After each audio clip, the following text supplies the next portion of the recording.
Hello दोस्तों, नमस्कार।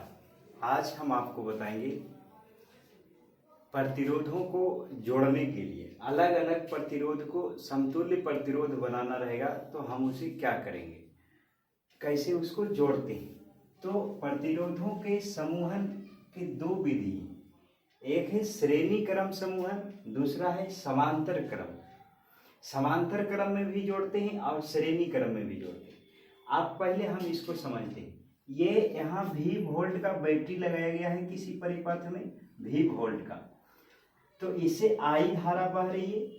तो यहाँ श्रेणी क्रम में क्या होगा, सभी प्रतिरोधों से I धारा ही बहेगा, लेकिन ये जो V वोल्ट का विभवांतर का बैटरी लगाए हैं ये अलग अलग सभी प्रतिरोधों से अलग अलग विभवांतर का मान होगा। यहाँ R1 प्रतिरोध में V1 होगा, R2 प्रतिरोध में विभवांतर V2 होगा, R3 प्रतिरोध में विभवांतर V3 होगा। तो यहाँ तीन प्रतिरोध हैं। यहाँ लिख सकते हैं कि चित्र में जो है, चित्र में R1, R2, R3 तीन प्रतिरोध श्रेणी क्रम में जुड़े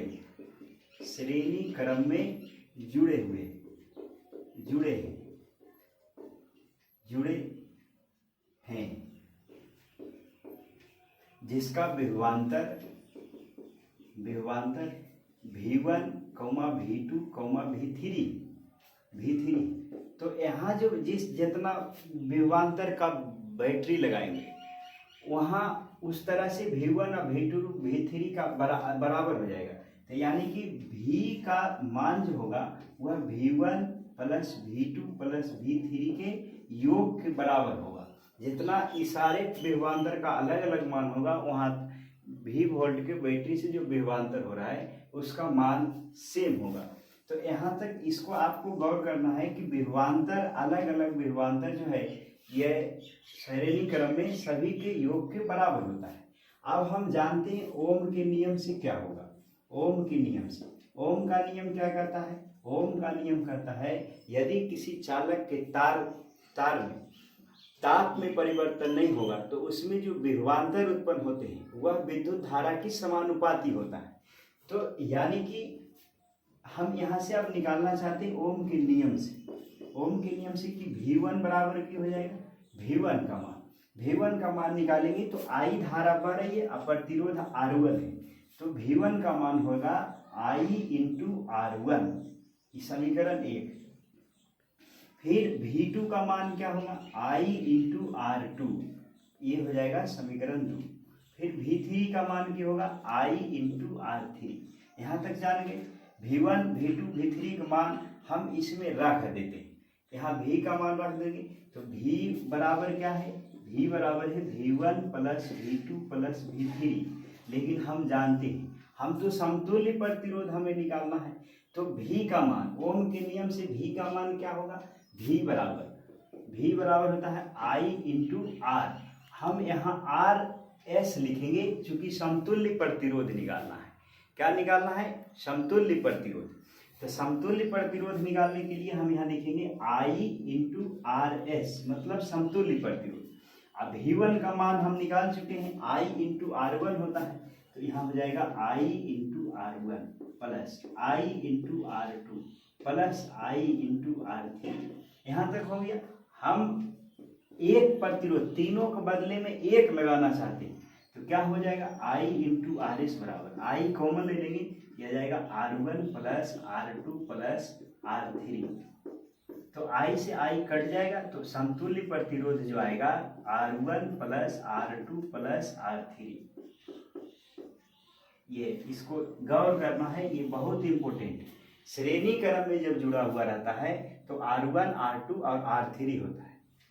ऊपर तो हम यहाँ देखते हैं कि समतुल्य प्रतिरोध का मान होता है R1, R2, R3। अब इस पर कुछ न्यूमेरिकल आते हैं, तो न्यूमेरिकल किस तरह से आएंगे आपको हम ये बताते हैं। जैसे में कहेगा तीन प्रतिरोध श्रेणी क्रम में जुड़े हुए, जैसे में कहेगा तीन, क्वेश्चन है कि तीन प्रतिरोध 4 ओम, 6 ओम और 5 ओम के 3 प्रतिरोध श्रेणी क्रम में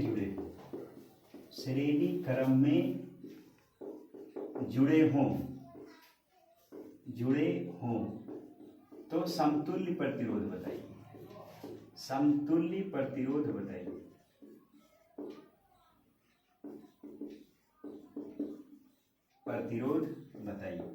तो समतुल्य प्रतिरोध बताने के लिए हम क्या करेंगे, हम समतुल्य प्रतिरोध RS बराबर फॉर्मूला लगाएंगे R1 plus R2 plus R3। ध्यान देना है, तो RS बराबर क्या हो जाएगा, R1 कितना है 4 ओम, R2 कितना है 6 ओम और R3 कितना है 5 ओम। तो सीधा सीधी जोड़ देंगे, 6 4 10 5 15 ओम। तो ये 15 ओम का समतुल्य प्रतिरोध आ गया। तो यहाँ से हम समझ गए कि 15 ओम का समतुल्य प्रतिरोध इस तरह से ऑब्जेक्टिव आता है। अब यहाँ ध्यान देना है कि अलग श्रेणी क्रम में अलग अलग जो प्रतिरोध का मान होता है वह सभी के योग के बराबर होता है।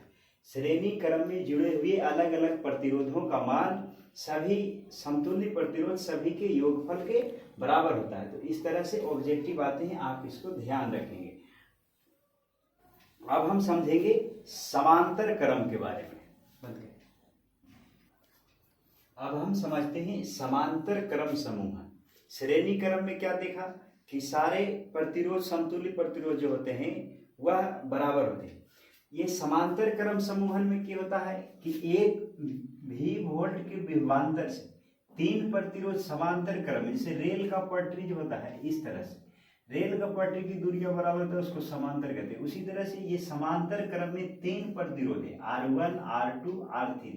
ये 3 प्रतिरोध को समांतर क्रम में जोड़ा गया है V वोल्ट के बैटरी से, जिसे I धारा बह रही है। तो ये जब I धारा निकल रहा है, जैसे आप समझ सकते हैं कि यहाँ 3 धारा, ये आगे चल करके 3 भाग में बंट जाएगा। धारा जो है I1 I2 और I3 में 3 बराबर नहीं कर सकते हैं, सबका अलग अलग भाग में I1 I2 और I3 भाग में बढ़ जाता है। फिर पुनः B बिंदु पर जब निकलेगा तो वो 3 भाग में वहाँ फिर से वो I ही हो जाएगा। इस तरह से जैसे आप गाँव देहात में आप समझ सकते हैं कि जैसे कि यहाँ से किसी के घर से बारात निकला 100 गाड़ी, तो इसको गाड़ी आप समझ सकते हैं। जैसे गाड़ी 100 निकला तो यहाँ से ये एक रोड है, ये भी रोड है, ये भी रोड है, ये रोड में प्रतिरोध है, रोड़ा खद्दा खुद्दी जो भी है। तो यहाँ से I1 धारा कुछ धारा जो इसमें चला गया, कुछ धारा इसमें चला गया, कुछ धारा इसमें चला गया। वही हमने यहाँ लिखा है कि चित्र में R1 R2 R3 क्रमशः जो है समांतर क्रम में V वोल्ट के बैटरी से जुड़े हैं। I धारा आगे चल करके 3 भाग में बढ़ जाता है, I1 I2 और I3 बढ़ जाता है। पुनः बिंदु B पर जो है I धारा फिर से हो जाएगा, इसलिए I बराबर हो जाएगा बड़का I, मतलब जहां से इतना गाड़ी निकला था उतना सभी को जोड़ करके बराबर हो जाएंगे।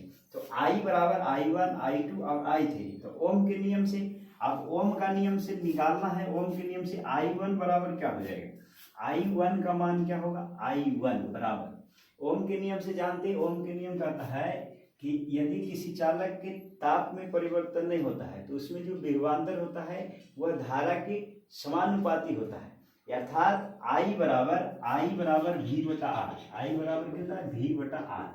R जहाँ कांस्टेंट है, तो I1 का मान क्या होगा, यहाँ से V, इसमें विभवांतर सब में सेम होगा, तो यहाँ से हो जाएगा V बटा में R1। यहाँ ध्यान रखना है कि इसमें विभवांतर सब में सेम होगा, सभी में विभवांतर सेम होगा, इसलिए I1 बराबर V1 बटा में R1।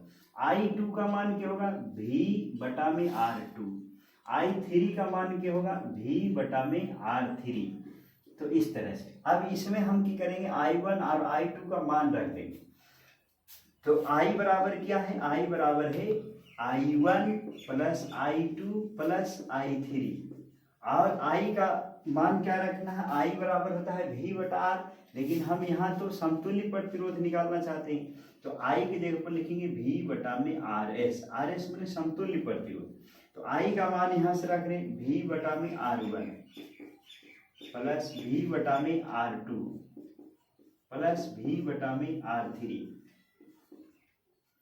तो आप V कॉमन ले लीजिए, सभी से कॉमन ले लेंगे V, तो क्या हो जाएगा भी जब कॉमन ले लेंगे तो हो जाएगा 1/R1 plus 1/R2 plus 1/R3। भी से भी कट जाएगा, यानी कि समतुल्य प्रतिरोध जो होंगे वह एक व्युत्क्रम का योगफल के बराबर होता है। व्युत्क्रमों का योगफल के बराबर। तो यहाँ से आपका फॉर्मूला आ गया कि 1/RS बराबर 1/RS का मान आ गया 1/R1 plus 1/R2 plus 1/R3। तो यहाँ तक समझिए, ये आपका मेन फार्मूला है। अर्थात जब समांतर क्रम में प्रतिरोध जुड़े हुए होते हैं तो सभी व्युत्क्रमों के योगफल के बराबर होता है। समतुल्य प्रतिरोध लगाना है तो व्युत्क्रम का योगफल का बराबर करना है, तब हो जाएगा समतुल्य प्रतिरोध। तो ये समतुल्य प्रतिरोध का ये हो गया। आप इससे ऑब्जेक्टिव कैसे आएंगे, आप इसको समझिए। जैसे कहेगा 3 ओम प्लस 3 ओम 6 ओम 12 ओम के तीन प्रतिरोध समांतर क्रम में जुड़े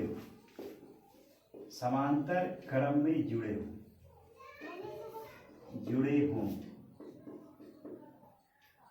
तो समतुल्य प्रतिरोध बताइए।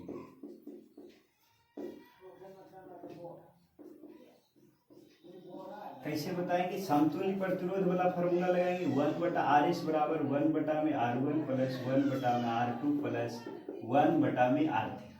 यहाँ R1 का मान है 1/3 प्लस 1/6 प्लस 1/12। एलसीएम इसका लेंगे तो यह आ जाएगा 12। तो ये हो जाएगा 3 चौक 12, 6 दूनी 12 प्लस 12 कम 12, 2 1 3 4 7/12। यानी कि समतुल्य प्रतिरोध जो आएगा इसको कलट देना है। जब ये नीचे में है तो ऊपर जाएगा, ये हो जाएगा 12/7। समतुल्य प्रतिरोध का मान जो आएगा 12/7 आएगा। आप इसको कॉपी में नोट कर सकते हैं। बताइए कमेंट करके कि ये बढ़िया से आपको समझ में आ रहा है कि नहीं। ऊपर अब हम बताते हैं आपको श्रेणी क्रम तथा समांतर क्रम में क्या अंतर है। श्रेणी क्रम और समांतर क्रम, एक तरफ श्रेणी क्रम लिख सकते हैं, एक तरफ समांतर क्रम।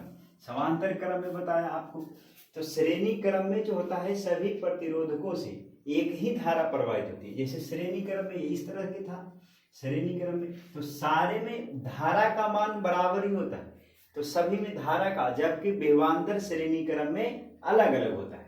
समांतर क्रम में क्या देखते हैं? समांतर क्रम में सभी प्रतिरोधकों के बीच विभवांतर, जबकि इधर विभवांतर सब में बराबर जाएंगे, जबकि विभवांतर समान होता है, धारा का मान इसमें अलग अलग होता है। दूसरा क्या है? समतुल्य प्रतिरोध में सभी प्रतिरोधकों का योगफल के बराबर होता है। सभी को जोड़ करके बराबर कर देंगे तो वो समतुल्य प्रतिरोध निकलेगा। श्रेणी क्रम है, जबकि इसके प्रतिरोधों के व्युत्क्रम का योगफल करना है।